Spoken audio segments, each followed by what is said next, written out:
Assalamualaikum warahmatullahi wabarakatuh. Waalaikumsalam warahmatullah. Selamat sore, salam sejahtera untuk kita semua, Bapak Ibu guru yang saya hormati. Selamat datang kembali di workshop karya tulis ilmiah kita pada sesi selanjutnya ya, pada sesi hari ini. Yang sama-sama kami hormati Bapak Dr. Gunawan MPD, yang sama-sama kami hormati Bapak Ketua LPMP yang kebetulan hadir bersama kita pada sesi hari ini, serta yang kami banggakan seluruh peserta workshop karya tulis ilmiah. Baik Bapak Ibu yang saya hormati, saya sedang mendata pertanyaan-pertanyaan yang sudah diajukan. Ada 8 pertanyaan Bapak dari 7 guru dan salah satu Tim kita tim kita ya. menjawab pertanyaan Bapak Ibu guru yang Baik. sudah ada ya. Ya, baik Bapak. Saya mulai ya Pak ya. Oke, silakan. Nah, Bapak Ibu, kita sambil menunggu peserta yang lain, kita akan bersama-sama mendiskusikan terkait pertanyaan-pertanyaan yang sudah Bapak Ibu ajukan di grup. Pertanyaan pertama itu dari Ibu Yeni, apa saja kriteria yang harus diperhatikan dalam menentukan jurnal tujuan? Banyak itu. Silakan Bapak. Jadi nanti Nina yang bantu mengarahkan pertanyaannya apa dan dari siapa ya, biar kita tahu. Jadi yang pertama, pertanyaan dari Yeni tadi, kriteria-kriteria ya. Kriteria-kriteria dalam memilih jurnal tujuan. Jadi yang pertama Bapak Ibu, nanti kalau milih jurnal, kita harus memastikan jurnal yang kita pilih itu sesuai skop naskah kita. Jadi kalau kita punya jurnal manuskrip ya, kita punya manuskrip bidangnya pendidikan fisika misalnya, saya punya, itu jangan dikirimkan ke jurnal yang skopnya pendidikan kimia.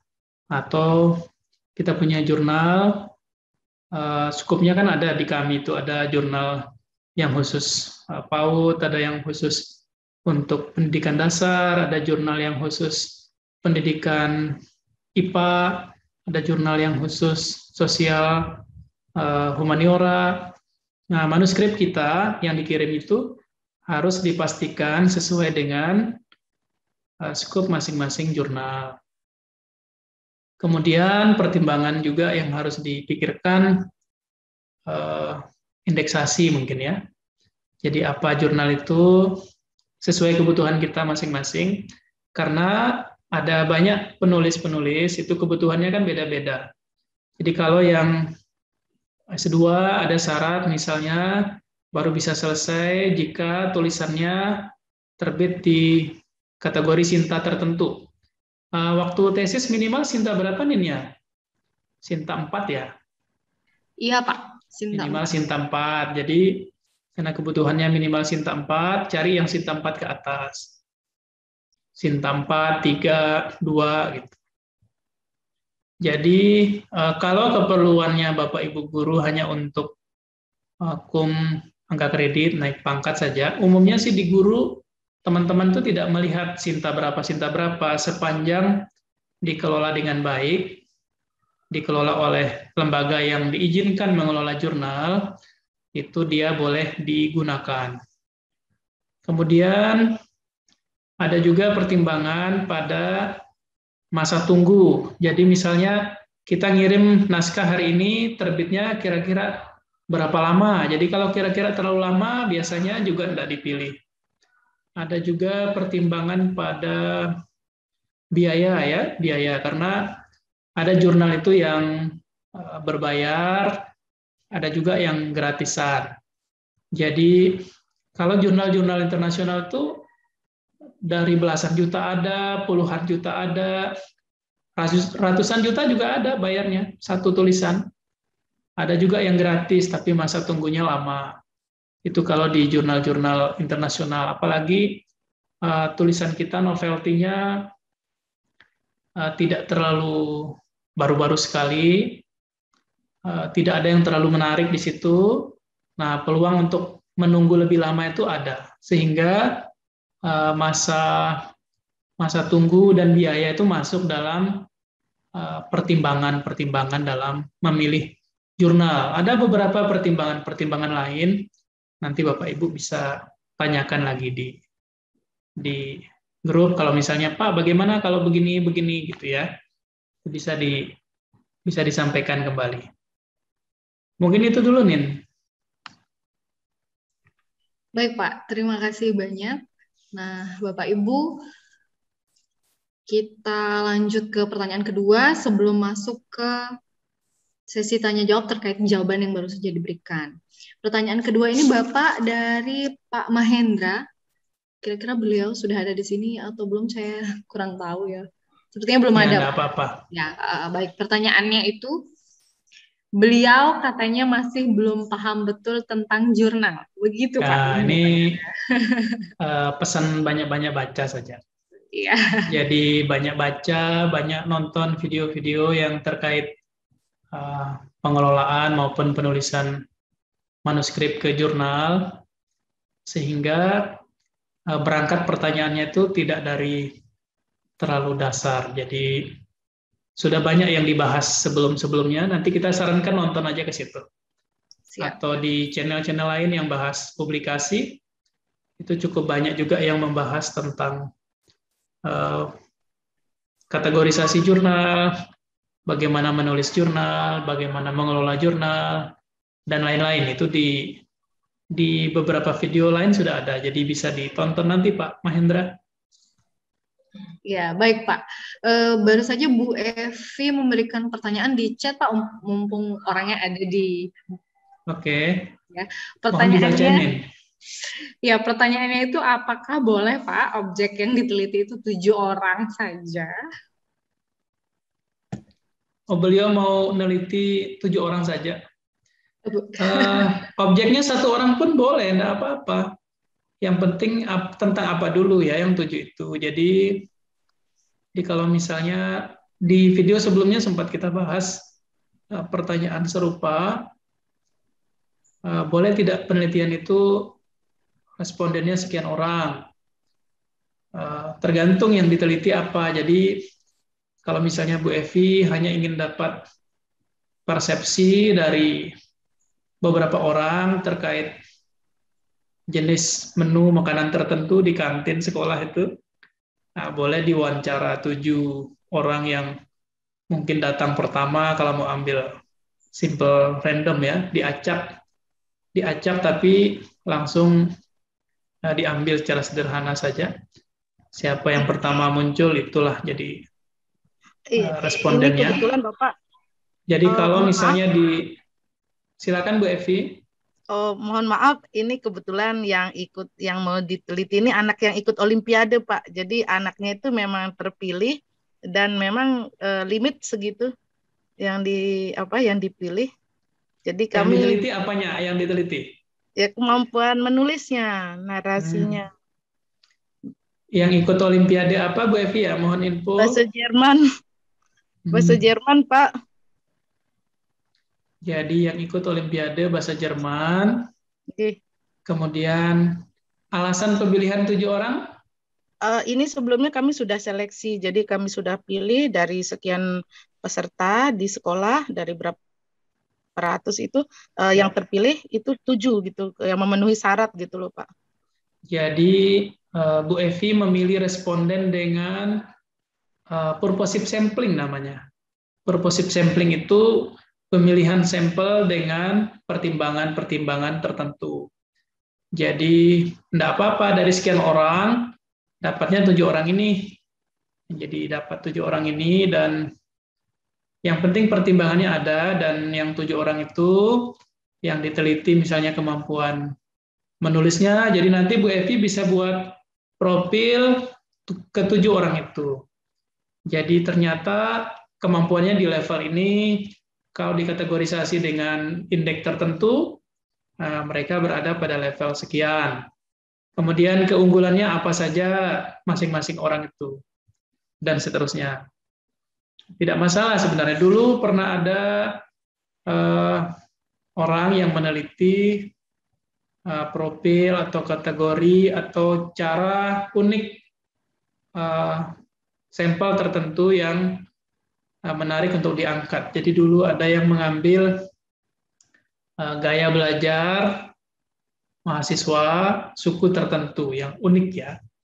Itu diikuti bagaimana belajarnya, bagaimana prestasinya, IPK-nya dari banyak sumber. Jadi kalaupun orangnya sedikit, sumber datanya kan bisa banyak. Nanti Bu Evi bisa dapat data langsung dari mereka, Bu Evi bisa dapat data dari teman-temannya anak 7 orang itu, bisa memberi tes langsung ke 7 orang itu, bisa juga mungkin ada keunikan yang bisa Bu Evi dapat dari informasi-informasi lain terkait dengan 7 orang itu. Mungkin prestasi pada mata pelajaran yang lain atau hal-hal lain yang terkait dengan responden kita. Begitu Bu Evi. Oke, baik Pak. Terima kasih penjelasannya. Iya, baik. Terima kasih Bapak. Kita lanjut ke pertanyaan ketiga, Pak, dari Pak Gunawan Wiratno. Pak Wiratno. Ya, pertanyaan beliau adalah, apa maksud dari jurnal yang terakreditasi Sinta dan lain-lain? Dan untuk naik pangkat jurnal yang bagaimana yang diakui atau dihitung angka kreditnya? Oke, terima kasih Pak Wiratno ya. Ya, Pak Wiratno. Saya tidak sebut Gunawannya biar nggak sama. Jadi dari Pak Wiratno, jadi Sinta itu kalau di Indonesia itu seperti lembaga yang mengatur sedemikian rupa profil-profil terkait publikasi. Ada ranking Sinta pada penulis, berdasarkan kampus, berdasarkan departemen, ada berdasarkan jurusan tertentu, ada pengelompokan berdasarkan jabatan fungsional. Kalau di profesor seluruh Indonesia, ranking satunya siapa-siapa. Kemudian ada juga perankingan Sinta pada jurnal-jurnal. Jadi ranking Sinta pada jurnal itu ada 6. Jadi yang paling rendah itu Sinta 6. Baru ada Sinta 5, Sinta 4, Sinta 3, 2, 1. Jadi kalau di dosen, kalau kita menulis di jurnal Sinta 5 dan 6, itu nilai angka kreditnya 15. Kalau menulis sendiri. Kalau kita menulis di jurnal Sinta 3 dan 4, angka kreditnya 20 angka kredit. Kalau kita menulis di jurnal Sinta 1 dan 2, nilainya 25 angka kredit. Nah, ada juga jurnal yang belum terakreditasi Sinta, karena jurnal-jurnal baru itu biasanya belum langsung ke Sinta. Baru boleh masuk ke Sinta setelah dia terbitnya itu 2 tahun secara rutin. Jadi misalnya ada jurnal yang dikelola oleh NINA, Indonesian Journal Teacher Education. Nah, ini sudah mulai boleh ngusul akreditasi di Sinta karena umurnya sudah tahun kedua. Nah, terkait pertanyaan yang kedua, apakah kategori-kategori jurnal yang bisa digunakan untuk naik pangkat? Jadi semua jurnal-jurnal tadi termasuk yang belum terakreditasi Sinta itu boleh digunakan untuk naik pangkat. Jadi karena di penilaian angka kredit guru itu tidak sedetail penilaian angka kredit di dosen ya. Tadi saya diskusi dengan tim LPMP, kebetulan Pak Kepala dan bagian kepegawaiannya hadir. Nanti Bapak Ibu sesuai agenda kita ada sesi Bapak Ibu akan diberikan penjelasan teman-teman yang naik pangkat itu kendalanya pada aspek apa saja. Tadi informasi dari beliau memang paling banyak ditolak, tanda petik ya, itu karena alasan terkait karya ilmiah. Jadi nanti ada sesi bahas khusus tentang itu. Kemudian kategori jurnal yang boleh digunakan itu tentu dikelola secara profesional oleh penerbitnya, itu boleh dari kampus, boleh dari lembaga asosiasi profesi tertentu, PGRI misalnya, atau Bapak Ibu ada yang mengelola jurnal juga di LPMP provinsi, ada jurnal juga di sana, ada jurnal juga di dinas kabupaten kota, ada juga jurnal yang dikelola oleh penerbit-penerbit profesional. Jadi macam Springer, IOP, AIP, Atlantis Press, itu penerbit profesional dan mereka juga mengelola jurnal. Nah, untuk keperluan Bapak Ibu guru tidak harus internasional kan? Tidak harus terindeks Scopus, tidak harus Sinta 2 apa Sinta 1, sepanjang jurnal itu dikelola dengan baik, itu Bapak Ibu bisa menulis di sana. Banyak juga yang gratis juga ya. Kami mengelola beberapa jurnal juga tidak meminta atau tidak memberikan publication fee namanya. Tidak ada biaya yang harus dibayarkan oleh Bapak Ibu guru yang tulisannya terbit di tempat kami. Mungkin demikian, Nin. Ya, baik Pak. Terima kasih. Jadi Bapak Ibu, kita lanjutkan. Pertanyaan kelima dari Saudari Jiharyani. Saudari apa saudara ini? Saudari ya. Saudari Jiharyani. Itu pertanyaannya adalah, berapa biaya yang harus dikeluarkan agar karya kita bisa dimuat pada jurnal? Sepertinya sudah terjawab tadi Pak ya. Ya, ada pertanyaan Bu Yani itu ada yang gratis, ada yang mahal juga ada. Di kampus tuh ada teman kami bayar satu tulisan tuh hampir 46 juta ya, satu tulisan yang terbit di jurnal internasional. Yang saya pribadi dan teman-teman, yang Yeni, Nina, Roni, apa yang ikut menulis itu, ada yang bayar 1 juta, ada yang 1,5, ada yang 2,5 juta. Kita pernah bayar ada yang 9 juta, kita pernah bayar ada yang 1.000 US dollar ya, 1.000 US dollar, sekitar 15-an juta. Itu kayaknya yang paling tinggi yang pernah saya bayar. Tapi di luar sana yang gratis juga banyak.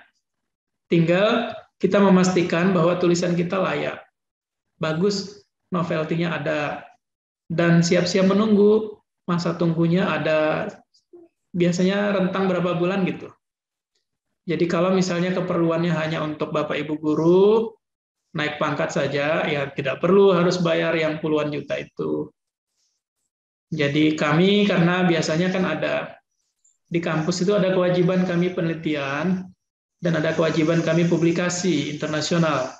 Jadi kami kalau misalnya menulis, kita menulis, kita mengirim ke situ, kalaupun bayar, ya bayarnya dari uang negara yang masuk di situ, dihibah. Jadi tidak harus pakai uang sendiri. Ya saya pribadi sih nggak mau bayar-bayar terlalu mahal. Kalau misalnya uang sendiri dari gaji gitu ya, rugilah. Jadi enak pakai beli motor baru aja.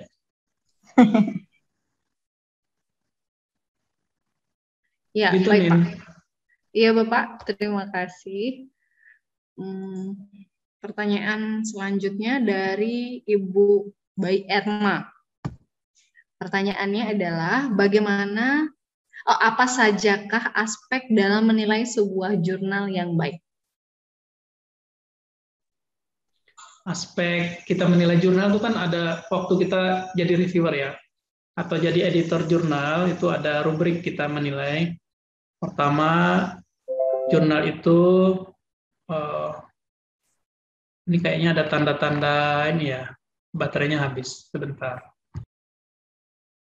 Sepertinya dari laptop saya, Pak. Ya, disesuaikan dulu. Putus. Mungkin saya coba menjawab.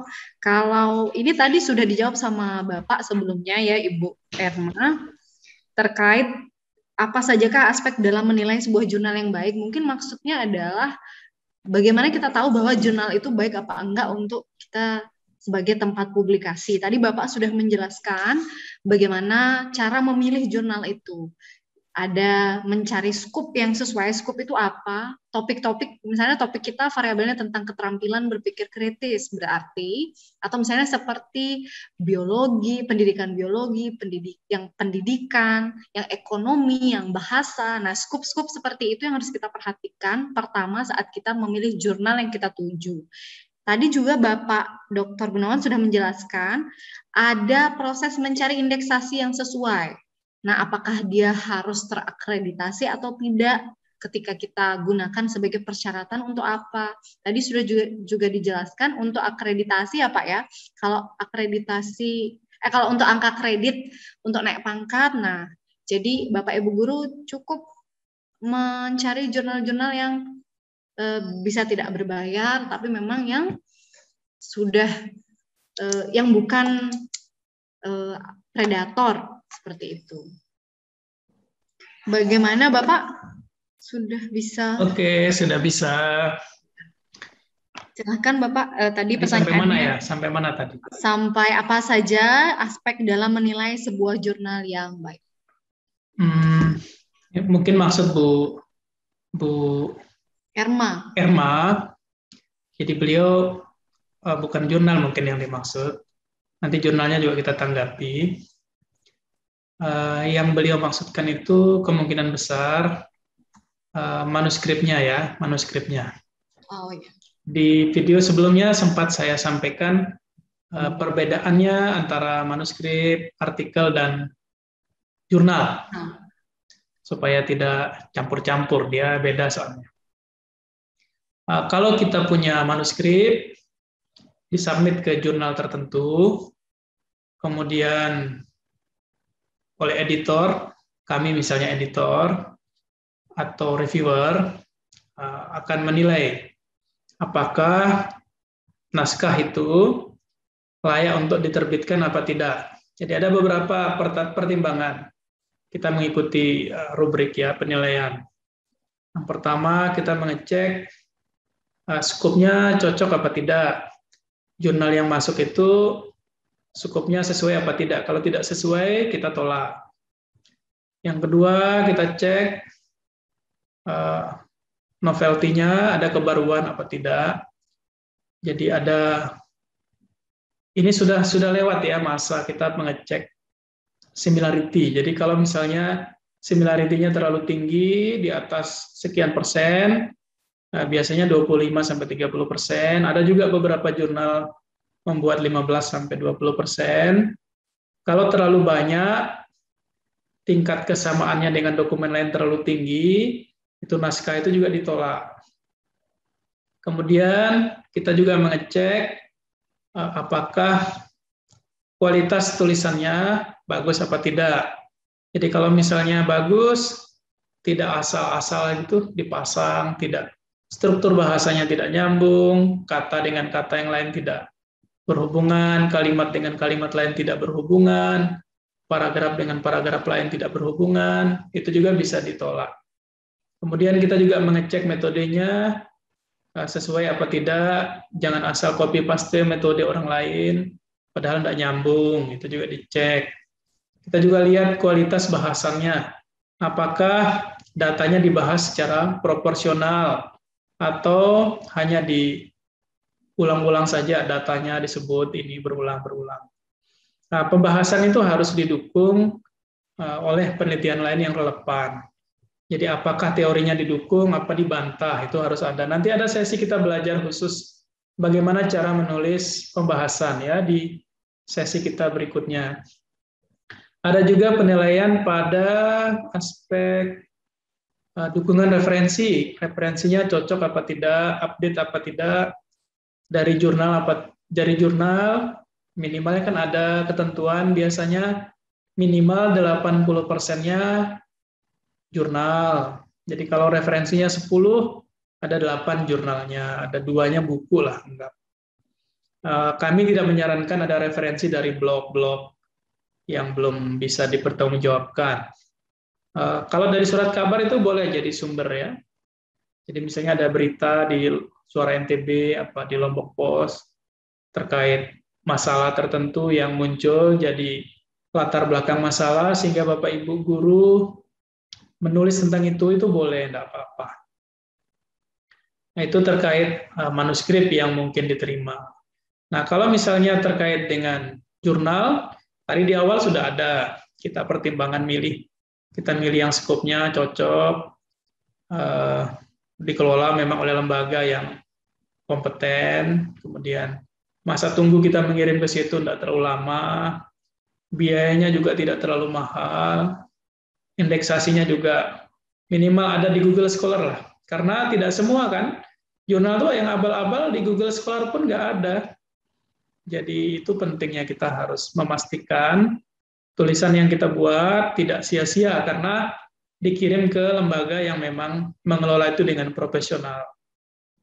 Dan hati-hati sama predator-predator, jurnal predator. Jadi mereka meminta tulisan kita, mereka bantu terbit cepat, tapi di akhir-akhir nanti minta bayaran lumayan, jadi hati-hati. Mungkin itu saja, Nin. Yang lain-lain saya pikir pernah kita bahas lah ya, di video kita yang lain. Yang sebelumnya juga ada di video di IPC, channel IPC juga ada, jadi silahkan. Ada beberapa juga video kan terkait pencarian jurnal, cara mencari jurnal nasional, cara mencari jurnal internasional. Nah, itu ada di video, ada cara bikin ORCID ID, ada cara mencari jurnal Tendex Scopus juga ada, dan seterusnya lah. Nanti Bapak Ibu guru yang sudah gabung di channel publikasi itu nanti bisa ngecek video-video itu. Ya, jadi Bapak Ibu tadi saya menjelaskan Skimago itu pun sudah dijelaskan di channel IPC, jadi boleh mengunjungi channel itu. Baik Bapak, saya izin melanjutkan. Ini dari ada Bapak Wahdian Aprilian. Ibu Wahdian. Oh, Ibu, ya. Oh, Ibu Dian. Oh, ini Ibu Dian. Ya, aduh maafkan Guru saya. Dian, Wahdian di Man 1 Mataram, ya. Ya, Ibu Dian, Ibu Hajah Dian. Saya sebutkan pertanyaannya, Ibu. Ini bagaimana caranya agar kita bisa submit sendiri karya tulis pada jurnal yang kita tuju? Oh, ada anunya itu. Jadi cara submit itu nanti ada tahap kita belajar, tapi kami pernah buat video tutorial ya. Ada video tutorial cara submit dari register, memilih jurnal, register, nanti mengisi satu-satu tahap. Itu ada videonya, udah dibuat. Nanti tinggal ditonton saja. Nanti kita kirim ke grup peserta biar bisa mengikuti. Jadi caranya tinggal ngikuti video itu aja. Iya, betul sekali. Supaya singkat, padat. Iya. Ya, baik. Pertanyaan ke-7, Pak, dari Pak Hisbudin. Ini yang terakhir ya? Ada 8, Pak. Oke, silakan. Pertanyaan ke-7 berbunyi, beliau belum begitu paham tentang jurnal yang diterima dengan yang tidak diterima, karena ada teman meskipun tidak beraturan cara penulisannya, tetap diterima, sedangkan kita yang menulis bisa dikatakan mengikuti kaidah, tapi tidak diterima. Bagaimana? Ya, ada Pak Hisbudin ya? Iya, Pak. Jadi tidak semua jurnal itu dikelola dengan baik. Ada yang dikelola juga untuk keperluan bisnis ya. Ada beberapa pengelola jurnal itu yang tadi saya sebut, ada predator jurnal. Jadi mereka membantu terbit saja tulisan-tulisan sebanyak mungkin dengan biaya tertentu. Jadi ada yang bagus-bagus, kadang karena tidak sesuai dengan harapan bisnis jurnalnya, nah itu nggak masuk. Bisa juga ada yang begitu. Jurnal-jurnal yang baik itu dikelola dengan baik, dikelola profesional, dan kalau misalnya tulisan kita belum masuk ke tulisan yang dikelola dengan baik, pasti ada alasannya kenapa ditolak. Di antara alasan-alasan penolakan itu sudah pernah kita singgung ya, alasan ditolak sebuah naskah oleh redaksi jurnal, itu ada di materi kita sebelumnya. Nanti Bapak Ibu guru bisa menyimak kembali bahasan itu sambil menyegarkan ingatan.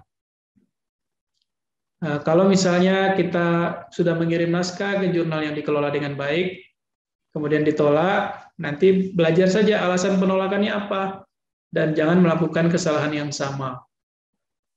Begitu saja prinsipnya. Jadi kami ini Bapak Ibu, kami cukup rajin mengirim naskah, dan sudah biasa ditolak itu. Jadi kalau yang tidak pernah ditolak, nah berarti tidak pernah nulis. Jadi kalau tidak pernah ngirim, tidak ditolak dia. Jadi saya, Nina, tim kami, Pak Safrizal, Bu Prapti, itu sudah biasa ditolak-tolak itu. Dan tidak apa-apa, kita bisa kirim ke tempat yang baru, diperbaiki, dikirim kembali, dan seterusnya. Kita nikmatilah proses belajar itu dengan bahagia ya, supaya jangan stres gara-gara tulisan kita ditolak. Begitu, Nin. Iya, baik Bapak. Terima kasih. Pertanyaan terakhir, Pak. Itu dari Ibu Latifah. Bu Latifah di Sumbawa Barat kayaknya nih. Wah. Bu Latifah gabung tadi. Iya, Pak Dok. Oh, atau kita biarkan beliau bertanya sendiri nih. Saya membantu. Nah, silakan dibaca, nanti Bapak Ibu boleh nambahin. Silakan. Ya. Silakan Nina. Ya, baik Pak. Apakah kita sebagai guru bisa didaftarkan di jurnal kampus? Nah, ini bagaimana Bapak? Oh, boleh sekali, boleh sekali. Boleh didaftarin sebagai penulis, boleh terlibat sebagai reviewer, boleh. Karena reviewer jurnal itu Bapak Ibu tidak dilihat dari tingkat pendidikannya. Reviewer jurnal itu biasanya diambil dari orang yang biasa menulis. Jadi kalaupun kita masih S1, tulisan kita banyak terkait itu, biasanya kita ditawarkan untuk menjadi reviewer di jurnal-jurnal terkait. Jadi misalnya di Nina terima tugas review dari beberapa jurnal internasional, dan itu biasa aja. Tidak apa-apa. Nanti Bu Latifah bisa mengirim ke jurnal kampus, di kampus mana saja, termasuk di kampus luar negeri itu boleh. Masalah mereka terima atau tolak kan urusan mereka. Ini yang penting Ibu udah kirim aja. Apalagi cuma ngirim yang ke Unram, ke tempat-tempat kampus-kampus kita yang lain, itu boleh, enggak apa-apa. Atau Bu Latifah mau nambahin, silakan, mumpung gabung beliau. Iya Pak. Assalamualaikum warahmatullahi wabarakatuh. Waalaikumsalam warahmatullahi. Apakah jurnal kampus bisa menerima atau mau menerima karya kita guru yang sejenis PTK? Karena saya dengar banyak sekali bahwa PTK tidak dianggap penelitian karena dia di dalam kelas. Apakah karya kami guru yang sejenis PTK bisa diterima di jurnal kampus? Terima kasih Pak. Oke. PTK itu penelitian, Bu. PTK itu tidak boleh dianggap bukan penelitian. Dia penelitian. Namanya penelitian tindakan kelas. Dan memang ada beberapa jurnal, fokusnya itu tidak di PTK, tapi ada jurnal yang khusus PTK. Jadi ada jurnal Classroom Action Research, ada khusus jurnal itu. Kami juga punya jurnal yang Teacher Education, itu boleh guru-guru menulis termasuk hasil PTK-nya. Jadi kalau Bu Latifah sudah selesai naskah manuskrip hasil penelitian tindakan kelasnya, itu boleh dikirim ke sistem, boleh dikirim ke email yang kami pasang di grup itu, supaya dapat masukan dari teman-teman editor. Perbaikannya apa yang harus diperbaiki. Kita ingin naskah teman-teman itu ada yang terbit di bulan Desember. Nanti Bu Latifah kalau udah jadi, nanti kita bantu terbit Desember. Edisi Desember akhir tahun, kita tutup akhir tahun dengan prestasi kita menulis jurnal. Menulis di jurnal-jurnal terpilih, manuskrip kita, naskah kita bisa masuk ke situ. Begitu, Pak, Bu Latifah. Terima kasih. Pak. Iya. Baik. Kita mungkin buat ruang teman-teman peserta yang bergabung untuk bertanya, Nin. Iya, Bapak. Silahkan, Bapak Ibu. Saya persilahkan untuk bertanya. Coba saya cek. Mungkin ada yang angkat tangan. Boleh izin bertanya, Dr. Gunawan? Silahkan, Bapak. Mohon, saya kan pernah juga menulis gitu kan.